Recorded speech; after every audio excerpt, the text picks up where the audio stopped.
उधर हाल ही में मध्य प्रदेश सरकार ने बेरोजगारी को लेकर आंकड़े जारी किए हैं। इन आंकड़ों में बहुत विरोधाभास भी दिख रहा है। हाल ही में विधानसभा में एक लिखित सवाल के जवाब में सरकार ने कहा कि प्रदेश में पिछले साल करीब 35 लाख बेरोजगार थे, जबकि इस साल मई 2024 में यह संख्या घटकर 25,82,000 हो गई है। लेकिन बजट के ठीक पहले पेश आर्थिक सर्वेक्षण में सरकार ने दावा किया कि राज्य में करीब 33 लाख पंजीकृत बेरोजगार हैं। इसी पर हमारी ये खास रिपोर्ट।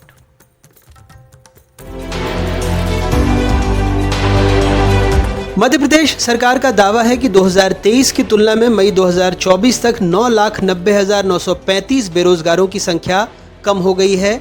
इसके अलावा पिछले 3 वर्षों में 2,32,000 लोगों को सरकारी नौकरियां मिली हैं।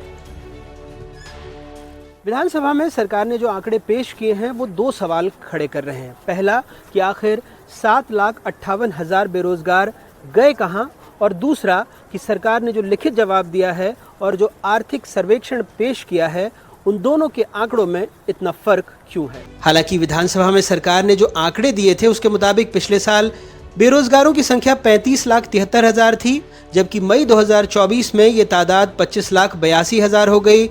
वहीं आर्थिक सर्वेक्षण कहता है कि बेरोजगारों की संख्या 33,13,000 है। पंजीकृत बेरोजगारों में उच्च शिक्षित युवाओं की संख्या भी चिंताजनक है, जिसमें हजारों की संख्या में डॉक्टर, इंजीनियर, MBA और पोस्ट ग्रेजुएट बच्चे हैं। मध्य प्रदेश में 1,22,532 इंजीनियर बेरोजगार हैं, तो 3,621 डॉक्टर भी। वहीं 16,037 MBA बेरोजगार हैं, तो स्नातकों की संख्या 8,75,429 है। एक और परेशान करने वाली बात है कि पिछड़ी जातियों के लगभग 40% पंजीकृत आवेदक बेरोजगार हैं।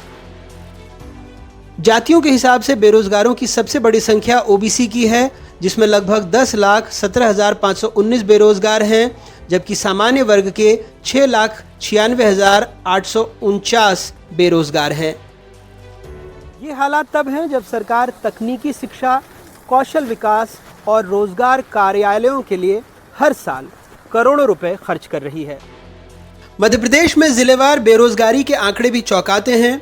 कुछ जिलों में बेरोजगारों की तादाद बेहद कम है और कुछ में बहुत ज्यादा। प्रदेश में कुछ जिले ऐसे भी हैं जहां बेरोजगारों की तादाद काफी कम है, या तो कम पंजीकृत बेरोजगार हैं, यानी उनका पंजीयन कम हुआ है। जैसे पांढुर्णा में 9, मैहर में 25 और मऊगंज में 144। अब इसको लेकर सत्ता पक्ष के अपने तर्क हैं तो विपक्ष के अपने सवाल। पहले तो ये बेरोजगार नहीं है, ये नौकरी पाने का पंजीयन है, नौकरी पाने का, और 3 साल का इसका रजिस्ट्रेशन काल हो। 3 साल के बाद में फिर उसका वापस फिर रजिस्ट्रेशन कराना पड़ता है। तो जिन लोगों को रोजगार मिल गया उनका कम हो जाता है, फिर बढ़ जाता है। जैसे ही वैकेंसी निकलती है तो इसके आंकड़े कम ज़्यादा होते हैं। कांग्रेस के पास आरोप लगाने के अलावा बचा ही क्या है। उनके समय क्या हुआ था, 3,000 लोगों को रोजगार मिला था। हमारे यहाँ 25,000 लोगों का रिप्लेसमेंट हुआ है। ये सरकार जुमलों की सरकार है, सिर्फ जुमलेबाजी करती है और आंकड़ों में गुमराह करती है। आपने देखा 2 लाख को रोजगार दिया, 9 लाख गायब हो गए।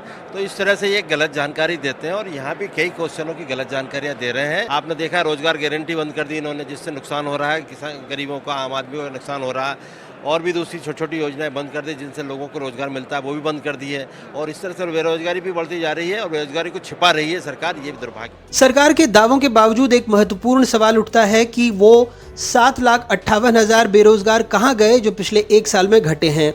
सरकार के दावे और वास्तविकता के बीच इस अंतर को समझना महत्वपूर्ण है।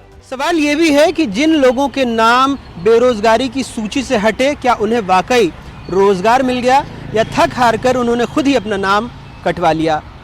भोपाल से अपने कैमरा सहयोगी रिजवान खान के साथ अनुराग द्वारी, NDTV। तो मध्य प्रदेश में बेरोजगारी को लेकर जो आंकड़े आए हैं वो कई सवाल पैदा कर रहे हैं। MP में 1 साल में 9,90,000 बेरोजगार कैसे कम हो गए? आर्थिक सर्वेक्षण और विधानसभा में पेश किए आंकड़ों में इतना अंतर क्यों है? पंजीकृत बेरोजगारों में इंजीनियर्स, डॉक्टर्स और MBA भी हैं, तो क्या डॉक्टरों, इंजीनियरों के लिए भी रोजगार कम हो रहे हैं?